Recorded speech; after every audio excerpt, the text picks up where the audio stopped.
خواہ وہ محسوس قبائل ہو، خواہ کراچی کے کام شہری ہو، خواہ پورے ملک پاکستان میں کہیں کوئی شہری ہو، اگر اس طرح ماورائے عدالت سے قتل کیا جاتا ہے تو ان تمام لوگوں کے حقوق برابر ہیں. ملک کا آئین اس کی اجازت دیتا ہے کہ تمام لوگوں کے ساتھ یکساں سلوک کیا جائے. یہ تحفظ، یہ یقین، یہ گارنٹی دیتا ہے ملک کا آئین کہ سارے لوگ قانون اور آئین کی نظر میں برابر ہیں. تو جب ایک مفرور ملزم جو 2 مہینے بعد سپریم کورٹ کے سامنے پیش ہوتا ہے اور اس کو وہاں سے کہا جاتا ہے کہ گرفتار کیا جائے، عدالت کے باہر سے گرفتار کیا جائے، تو اس کو جس طریقے سے لے کے جایا جاتا ہے اور پھر جس طریقے سے کراچی میں پیش کیا جاتا ہے عدالت میں، تو یہ تمام وہ چیزیں ہیں جو لوگوں کے سامنے آئی ہیں اور اس پہ سوال اٹھ رہے ہیں. اس میں ایک چیز یہ بھی ہے کہ اب ٹرائل بھی لوگ کہہ رہے ہیں کہ مشکوک ہے. اس کی وجہ یہ ہے کہ جب سندھ میں زرداری صاحب کی حکومت ہے اور زرداری صاحب نے پچھلے دن ایک ٹی وی انٹرویو میں اس کو ایک بہادر بچہ قرار دیا تھا، راؤ انوار کو، اور اس وقت بہادر بچہ قرار دیا جب اس کے خلاف وہ مفروض تھا اور اس کے خلاف قتل کے الزامات ہیں. تو ایسی صورت میں کون یہ سمجھ سکتا ہے کہ ایک ٹرائل غیر جانبدار یا شفاف یا آزاد ہوگا؟ جی، تو جب یہ ان کی پیشی ہوئی عدالت میں تو عدالت نے اس حوالے سے کوئی سوال نہیں اٹھایا کہ اس کو اسپیشل کیوں پروٹوکول دیے گئے، اسے ہتھکڑیاں کیوں نہیں لگائی گئی، یا بعد میں جب گرفتاری کا حکم دیا گیا تو اس وقت عدالت کی طرف سے ایسا کوئی سوال یا ایسے کوئی ریمارکس نہیں آیا کہ اس کو ہتھکڑیاں لگا کے لے کے جایا جائے؟ ابھی عدالت نے تو اپنے حکم میں یہ کہا کہ ان کو حراست میں لیا جائے اور عدالت کے باہر سے، یہ خصوصی طور پر حکم نامے میں لکھا گیا کہ عدالت کے باہر سے حراست میں لیا جائے، کیونکہ ہوتا یہ ہے جو ملک کی سب سے بڑی عدالت ہے تو یہاں سے لوگوں کو جو آئین اور قانون ہے اس کے مطابق براہ راست نہیں گرفتار کیا جانا چاہیے. یہ روایات بھی نہیں ہے، لیکن ابھی شروع ہو گیا ہے کچھ لوگوں کو سپریم کورٹ کے کمرہ عدالت نمبر 1 کے باہر سے بھی گرفتار کیا گیا، ان کو ہتھکڑی بھی لگائی گئی. جس طرح پچھلے دنوں جو وقف بورڈ کے چیئرمین تھے، جب ان کو ملک سے باہر سے لایا گیا تو ان کو عدالت کے کمرہ نمبر 1 کے باہر سے ہتھکڑی لگائی گئی، ان کو لے جایا گیا. تو یہ ایک خصوصی وہ تھا کہ جس طریقے سے راؤ انوار کے ساتھ سلوک کیا گیا. شاید اس کی کچھ لوگ توجہ بیان کرتے ہیں، جواب یہ دیتے ہیں کہ وہ بہت زیادہ ان کو خطرہ ہے، ان کی جان کو وہ ٹارگٹ ہو سکتے ہیں، ان کو مارا جا سکتا ہے. اس لیے دوسری طرف ہم نے یہ بھی دیکھا کہ سپریم کورٹ نے محسود قبائل کو یا ان کے جو بڑے تھے ان کو یہ کہا، خاص طور پر نصیر محسود اور ان کے چچا کو، کہ آپ ان کو کوئی نقصان نہیں پہنچائیں گے، آپ یقین دہانی کرائیں عدالت کو. تو یہ بھی ایک اچنبے کی بات تھی کہ سپریم کورٹ کی ملک کی سب سے بڑی عدالت ہے وہ ایسے لوگوں سے جو خود ایگریڈ پارٹی ہیں، جو متاثرین ہیں. متاثرین سے آپ کیسے کہہ سکتے ہیں کہ آپ اس کی زندگی کا تحفظ کریں اور آپ اس کو کوئی نقصان نہیں پہنچائیں گے، جبکہ وہ اب پولیس کی کسٹڈی میں ہے، پولیس کی حراست میں ہے، ریاست ذمہ دار ہے اس کے تحفظ کی. تو ایک شہری کو جو خود اس کا متاثر ہے اس شخص کا، اس سے یہ کہا جا رہا ہے کہ آپ اس کے تحفظ کو یقینی بنائیں گے، نہ پہنچے. تو اس جو سہولت کار ہیں اس حوالے سے عدالت نے کوئی سوال نہیں اٹھایا، اسے گرفتار کرنے کے حوالے، سہولت کاروں کا پتہ لگانے کے حوالے سے کوئی اس طرف پیش رفت ہوگی یا نہیں ہوگی؟ اس طرف سے تو اب پیش رفت نہیں ہوگی، کیونکہ سپریم کورٹ نے یہ معاملہ نمٹا دیا ہے، ختم کر دیا ہے. اس سے پہلے ان کے راؤ انوار کے پیش ہونے سے پہلے سپریم کورٹ کے چیف جسٹس نے یہ کہا تھا کہ اب اگر وہ پیش نہیں ہوتا تو جس کے سہولت کار ہیں وہ بھی بچ نہیں پائیں گے، ہم ان کو بھی پھر ان کا بھی حساب کریں گے یا ان سے بھی حساب دیں گے. جب یہ بات سامنے آئی تھی تو پھر تھوڑا سا دباؤ بڑھا تھا اس شخص کو پیش کرنے کے لیے. تو جب وہ پیش ہو گئے تو اس کے بعد سے پوچھا گیا کہ تم تو بڑے بہادر بنے پھرتے تھے تو 2 مہینے کہاں رہے، لیکن اس سے پھر بات آگے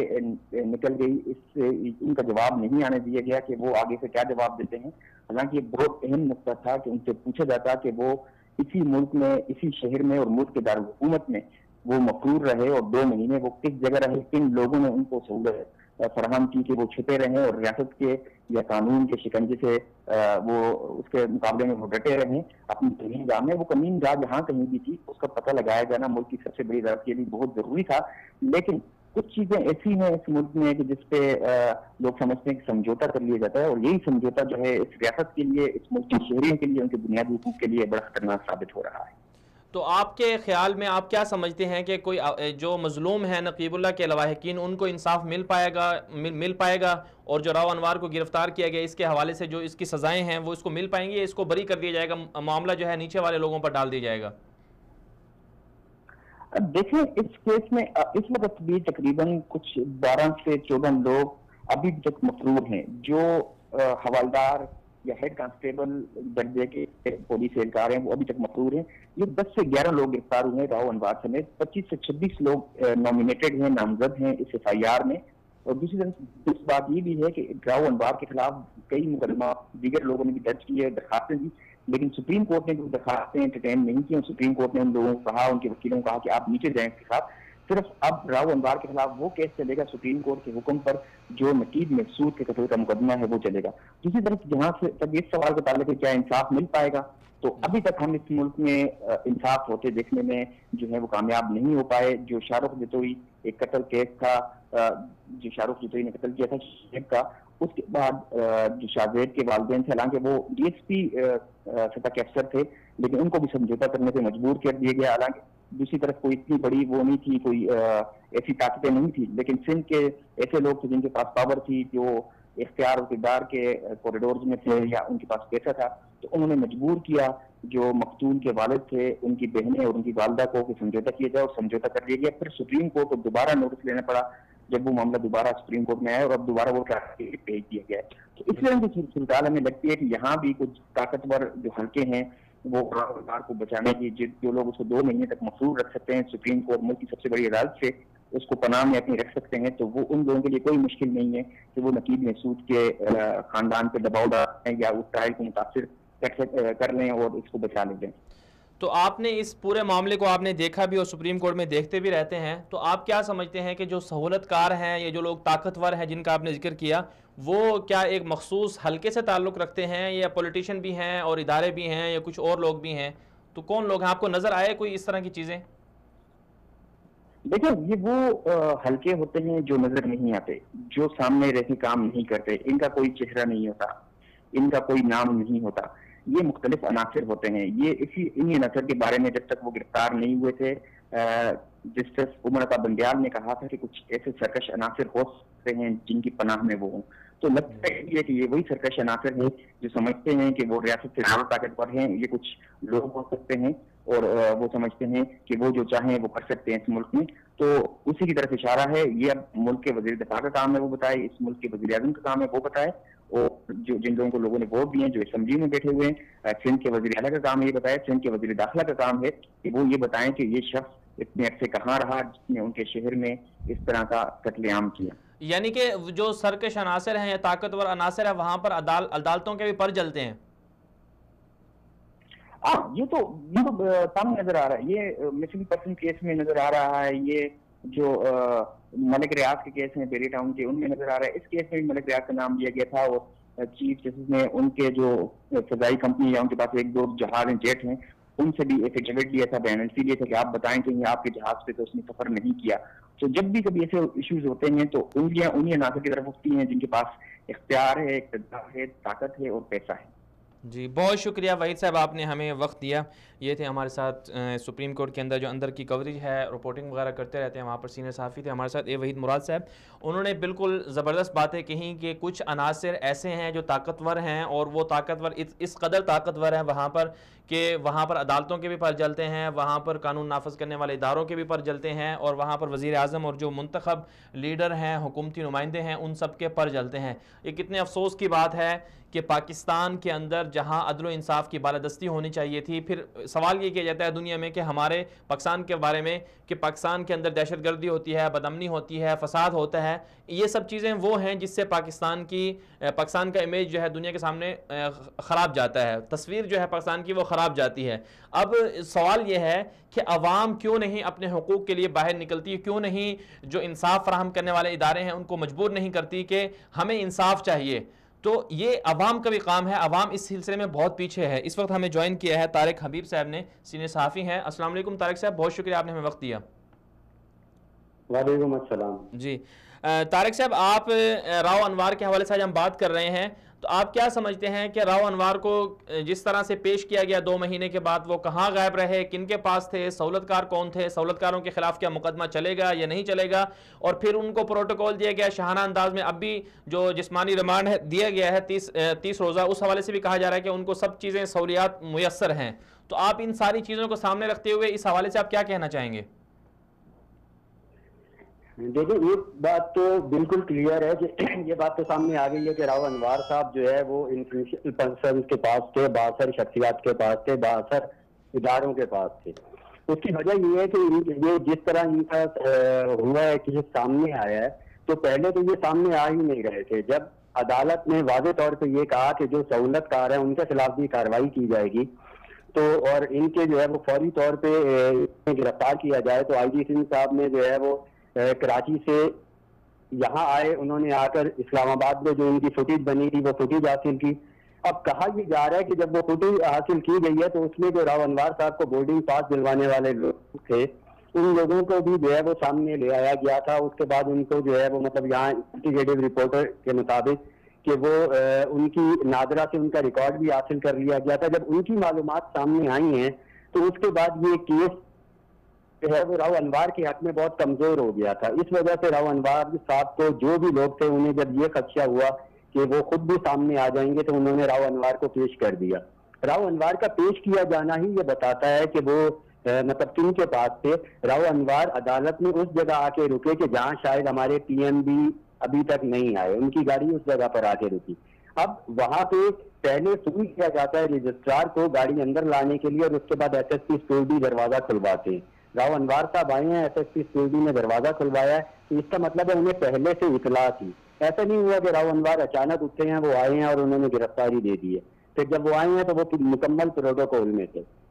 تو یہ چیزیں ثابت کرتی ہیں کہ یہ مطلب اتنا سمپل کیس نہیں ہے جتنا ہمیں دکھایا جا رہا ہے یا دکھانے کی کوشش کی جا رہی ہے. وہ بااثر لوگوں کے پاس تھے اور شاید وہ بااثر ہاتھ ہی ہیں، خفیہ ہاتھ ہی ہیں جو انہیں محفوظ رکھنا چاہتے ہیں. راؤ انوار صاحب آئے ہیں، انہوں نے عدالت میں درخواست کی ہے کہ ان کے اثاثے بحال کر دیے جائیں، اکاؤنٹس بحال کر دیے جائیں. ان کے اکاؤنٹس بحال ہو گئے، انہیں کراچی شفٹ کر دیا جائے. پھر آف دی ریکارڈ ایک چیز جو ہے وہ مختلف چیزیں سامنے آ رہی ہیں جو لازم بات ہے آف دی ریکارڈ ہونے کے باعث ہی انہیں ڈسکس نہیں کیا جا سکتا، لیکن کافی تلخ حقائق ہیں وہ. اب معاملہ یہ ہے کہ وہاں سے جب وہ کراچی آئے ہیں انہیں عدالت میں پیش کیا گیا ہے. آپ دیکھیں کہ اس طرح جو ہے وہ پروٹوکول کسی منسٹر کا بھی نہیں ہوتا، وزیر اعلیٰ کا بھی شاید نہ ہو. جس طرح راؤ انوار کو پروٹوکول دے کے عدالت لے جایا گیا ہے، وہاں سے وہ بڑے اطمینان سے وہ جو ہے دفتر بند میں بیٹھے ہیں، انہیں وہاں سے واپس لے کے آیا گیا اور پھر رات کو میڈیا یہ خبر چلی ہے کہ انہیں گھر منتقل کر دیا گیا. تو آپ کیا سمجھتے ہیں طارق صاحب کہ جب یہ اس قدر طاقتور شخص ہے اور اس کے پیچھے اتنے سارے لوگ لگے ہوئے ہیں تو کیا پھر عدالتوں سے یہ توقع رکھنی چاہیے، کیا عوام یہ توقع رکھ سکتی ہے انصاف فراہم کرنے والے اداروں سے کہ انہیں حقوق مل جائیں گے، انہیں انصاف مل جائے گا، اور کیا اس ملزم کو اس کے بارے میں جو کیس چل رہا ہے اس کا صحیح طرح سے فیصلہ ہو جائے گا، انصاف ملے گا لواحقین کو؟ دیکھیں یہاں پہ ہم ٹیکنیکل کچھ چیزوں میں غلطی کرتے ہیں. ہم ڈائریکٹ جو ہے وہ عدالتوں کو بلیم کرنا شروع کر دیتے ہیں. ٹھیک ہے، ہو سکتا ہے عدالتوں میں بھی خامیاں ہیں کہ بھائی اتنے لاکھ جو ہے وہ کیسز پینڈنگ پڑے ہوئے ہیں، لیکن کچھ چیزیں دیکھنے کی یہ ہیں کہ جو لوگ عدالت میں انہیں پیش کریں گے کیا وہ ایک مضبوط کیس بنا کر دیں گے اس کے خلاف. عدالت میں جو فیصلہ کرنا ہوتا ہے وہ کیس اور شواہد پر کرنا ہوتا ہے. وہ ثبوت جو عدالت کو دکھائے جائیں گے ان کی بنیاد پر عدالت فیصلہ کرے گی.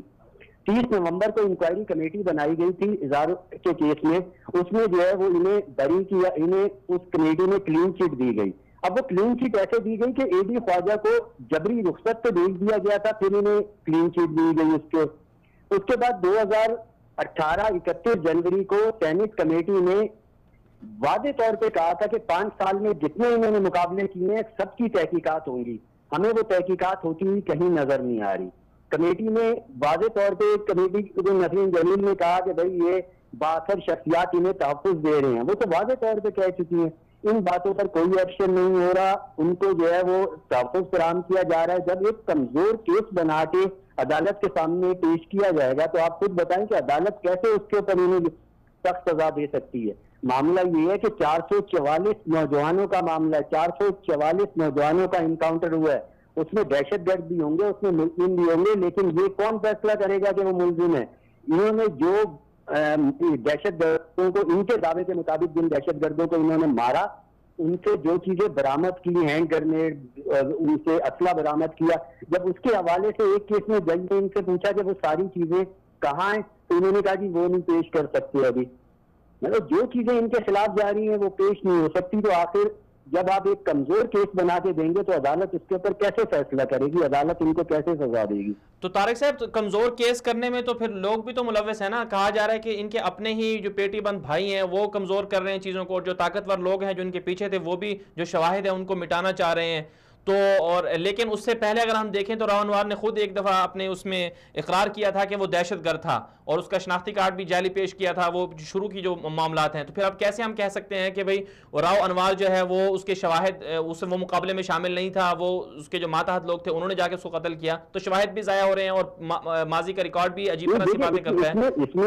اس میں تو بہت دلچسپ چیزیں ہیں. اس میں یہ دیکھیں کہ ایک کراچی کا معروف اخبار ہے جسارت اخبار، اس کا ایک کرائم رپورٹر تھا، جو بعد میں ایک اور کراچی کا اخبار ہے امت اخبار، اس کا کرائم رپورٹر تھا. اسے انکاؤنٹر میں راؤ صاحب نے مارا اور کلیم کیا کہ جی یہ دہشت گرد ہے. 3 مہینے پہلے اس کو اس کے گھر سے اٹھایا گیا تھا، جس کی خبریں بھی چلی تھی اور عدالت میں بھی ریٹ اس کی داخل کی ہوئی تھی. اسی طرح جو ہے وہ تقریباً 2 درجن سے زیادہ کیسز ہیں جو عدالت میں اس ٹائم بھی چل رہے ہیں، جو لوگ مارے گئے اور ان کی اغوا کیے جانے کی پہلے سے جو ہے وہ سپریم کورٹ میں کیسز چل رہے ہیں.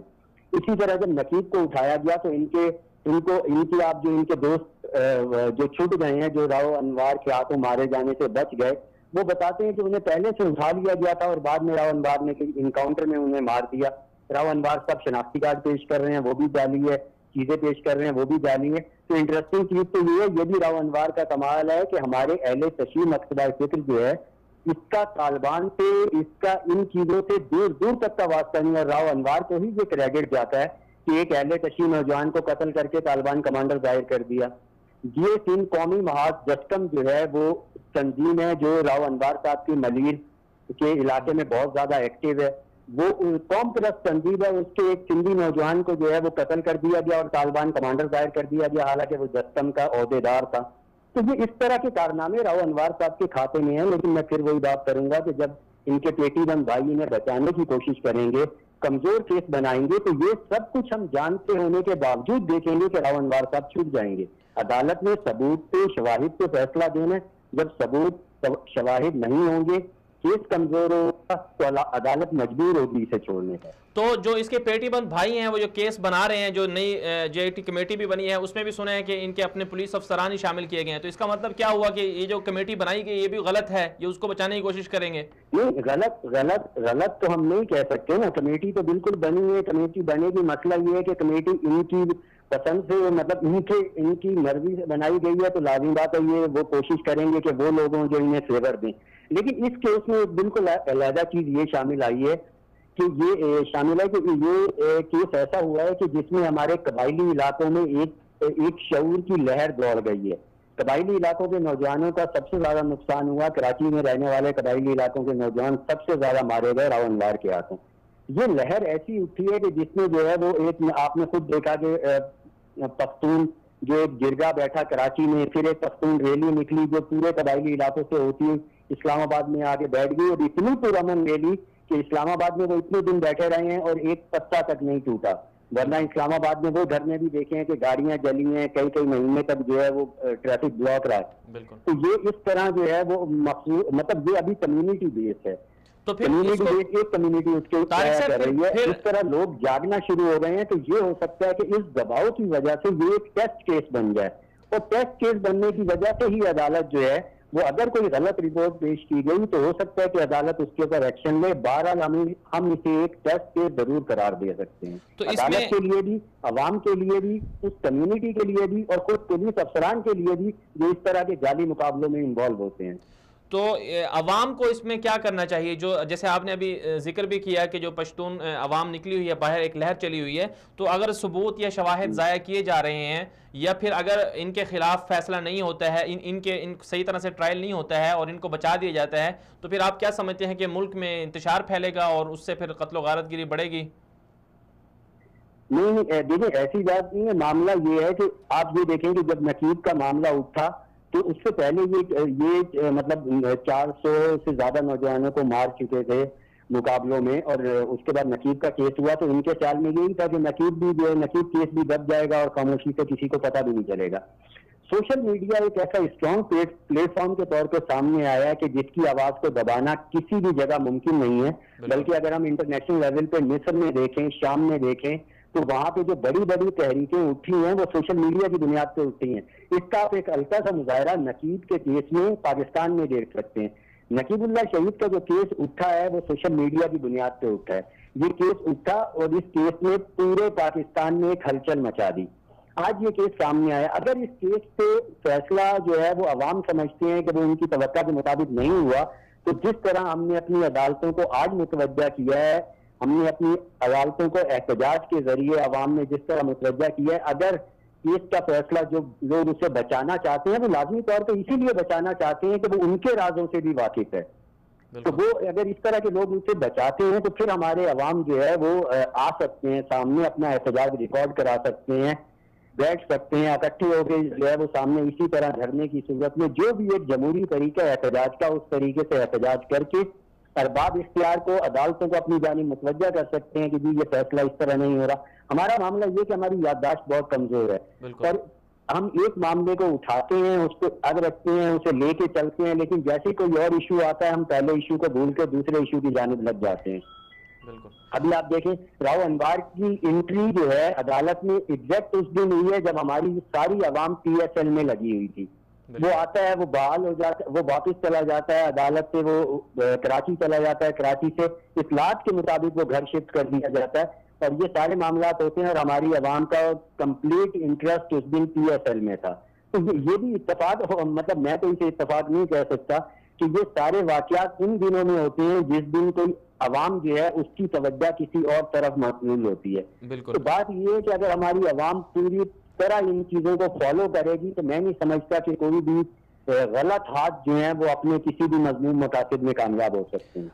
طارق صاحب آخر میں یہ بتائیے گا کہ ان کو بچانے والے لوگ کون ہیں؟ کہا جا رہا ہے کہ زرداری صاحب نے بھی کہا تھا کہ بہادر بچہ ہے اور ان کی سپورٹ کر رہے تھے، تو کیا آپ سمجھتے ہیں کہ جو سندھ حکومت ہے وہ بھی کسی طرح اس کیس کے اوپر حاوی ہونا کوشش کر رہی ہے؟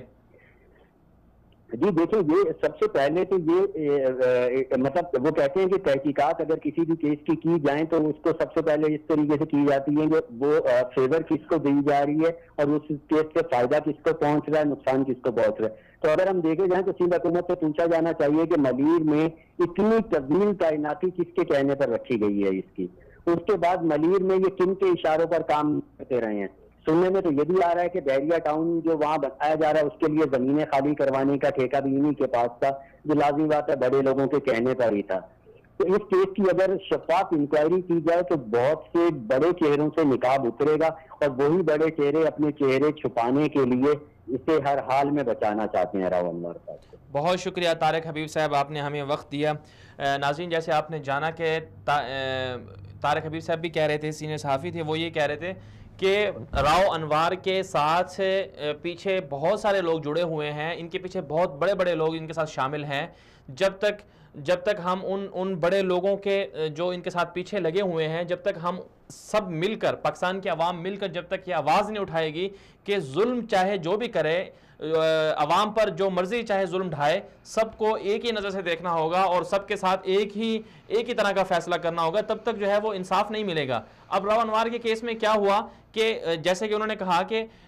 ایسے انداز میں اور ایسے دنوں کا اور ایسے وقت کا انتخاب کیا جاتا ہے جب عوام کہیں اور مگن ہوتی ہے. تو اب اس صورتحال میں عوام کو یہ چاہیے کہ جس چیز کو لے کر وہ اٹھے تھے، جس ظلم کے خلاف انہوں نے اپنا آواز بلند کی تھی، وہ اپنی اس چیز کو اور اپنے اس وقت کو اور اپنے اس کاز کو وہ نہ بھلائیں. کیونکہ اگر جب وہ بھلا دیں گے، جب یہ اس بات کو پس پش ڈال دیں گے تو اس سے ملزم کو فائدہ ملے گا. اور یہی بات ہے کہ جب ہم ایک کیس کو عام نارمل سمجھتے ہیں، وقتی طور پر ہم اس پر احتجاج بھی کر لیتے ہیں، آوازیں بھی اٹھا لیتے ہیں، لیکن پھر جب جیسے ہی ہم اس کو بھول جاتے ہیں یا دوسرا کوئی واقعہ ہو جاتا ہے ہم اس میں مشغول ہو جاتے ہیں، تو ظاہر سی بات ہے پھر ایک جب معاملہ ہو گیا تو پھر جب اس کو ہم چھوڑ دیں گے تو اس کے بعد دوسرا بھی معاملہ ہوگا، تیسرا بھی ہوگا. آج نقیب مرا ہے تو کل کوئی اور مرے گا، اس کے بعد کوئی اور مرے گا، تو سلسلہ چلتا رہے گا. اس سلسلے کو روکنے کا بنیادی طور پر جو طریقہ کار اختیار کرنا چاہیے وہ یہی ہے کہ ہمیں انصاف کے لیے کھڑا ہو جانا چاہیے. اس وقت ہمیں جوائن کیا ہے جسٹس ریٹائرڈ وجیہ الدین احمد صاحب نے، سپریم کورٹ میں کافی عرصہ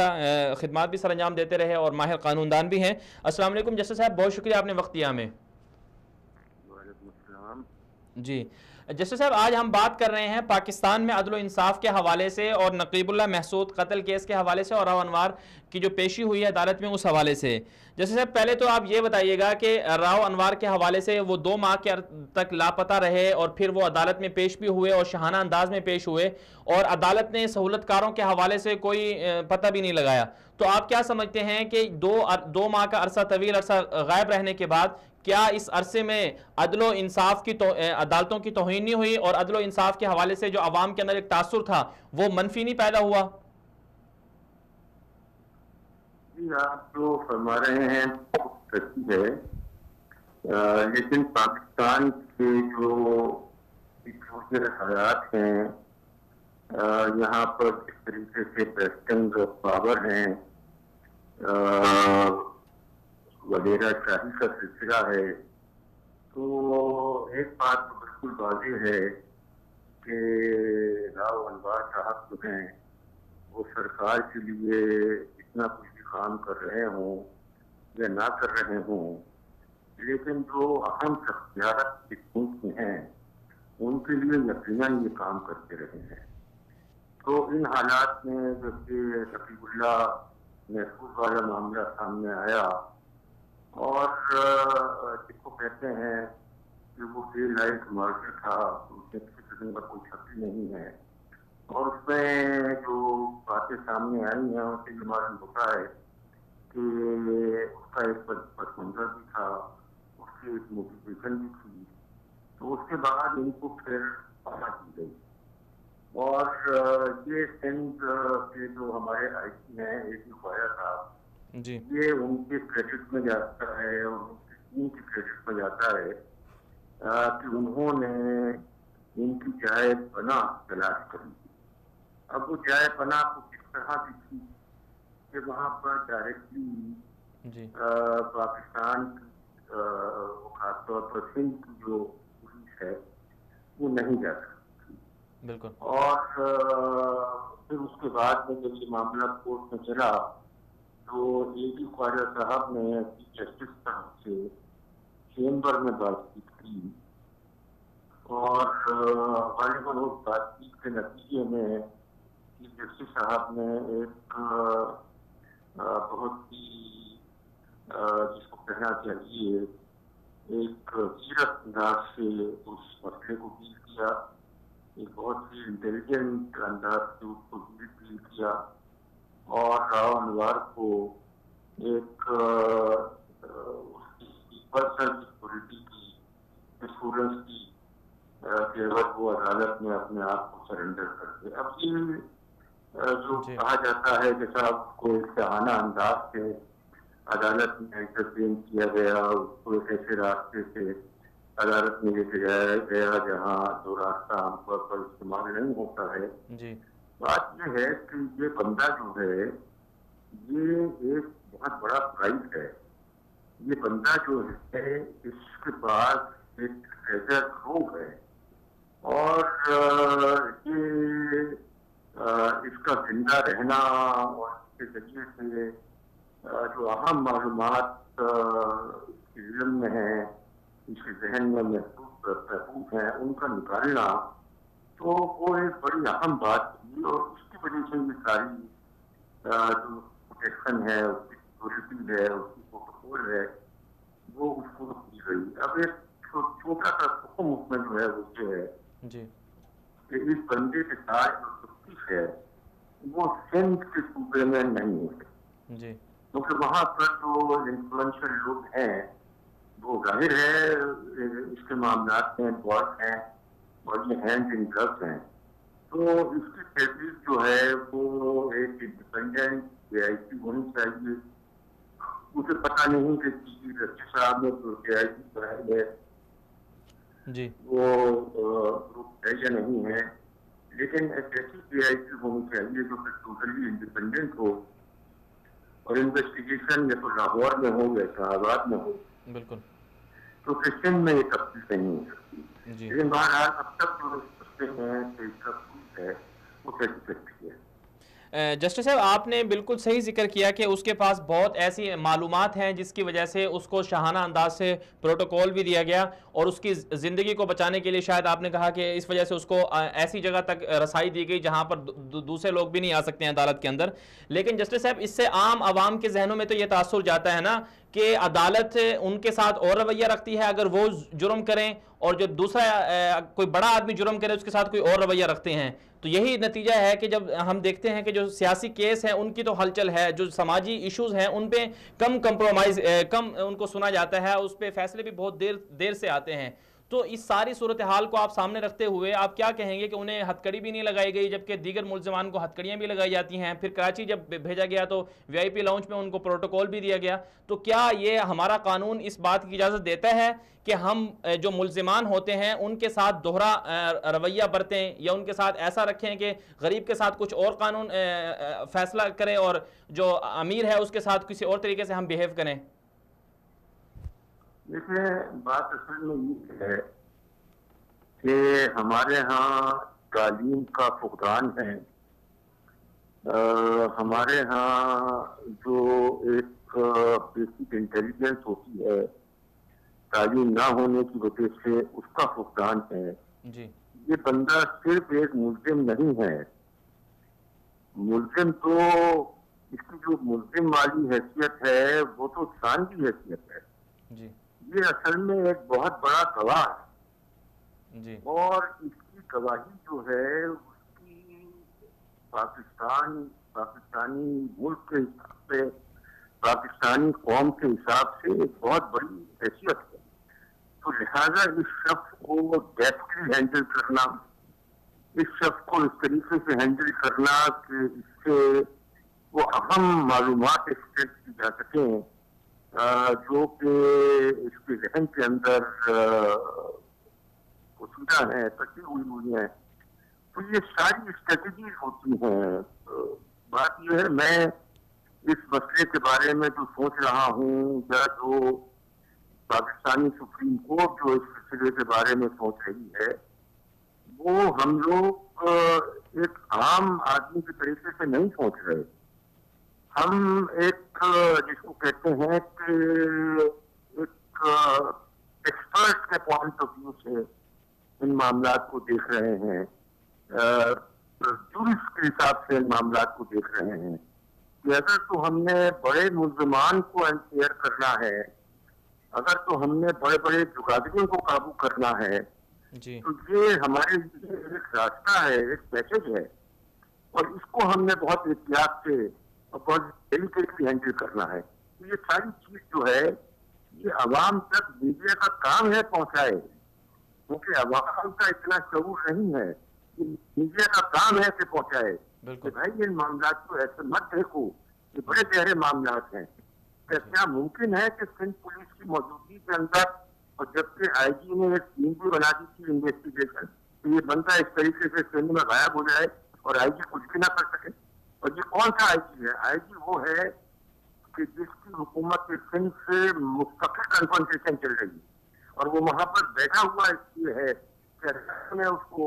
اس کی پوزیشن کو سیف گارڈ کیا ہوا ہے۔ یہ تمام چیزیں سمجھنے کی ضرورت ہے۔ یہ پاکستان کے معاملات جو ہیں یہ کوئی آسان، اور دنیا کے معاملات کینیڈی کو اسیسینیٹ کر دیا گیا، کینیڈی کے بھائی کو اسیسینیٹ کر دیا گیا، آپ ملزم تک پہنچ سکے؟ آپ ملزم کو پہچان سکے؟ دنیا بہت آگے جا چکی ہے، یہ معاملات بڑے معاملات ہوتے ہیں اور ہر آدمی کی سمجھ میں نہیں آتے معاملات کی۔ جی جسٹس صاحب، جو سہولت کار ہیں 2 مہینے تک جو غائب رہے، یہ جن کے پاس تھے، سہولت کاروں کا بھی کیا احتساب ہوگا؟ ارے بھائی، سہولت کار کی ہی بات کر رہا ہوں، بات کو سمجھنے کی کوشش کیجیے۔ میں سہولت کار کی ہی بات کر رہا ہوں۔ سہولت کار کون ہے؟ سہولت کار وہ لوگ ہیں کہ جن کے لیے یہ آدمی کام کرتا رہا ہے۔ جی، سہولت کار وہ ہے کہ جن کے ایما کے اوپر اس بندے نے قانون کو مختلف اوقات کے اوپر اپنے ہاتھ میں لیا ہے۔ بالکل، تو وہ سہولت کار کو معمولی لوگ ہیں۔ ذرا آپ سوچیں، ذرا معاملات کو یہی نکال کے سوچیں۔ میں نام تو لے نہیں سکتا نا، وہ تو مناسب چاہیے میرے لیے، وہ آدمی یہاں موجود چاہیے کہ میں اس کے سامنے اس کا نام لوں۔ بالکل۔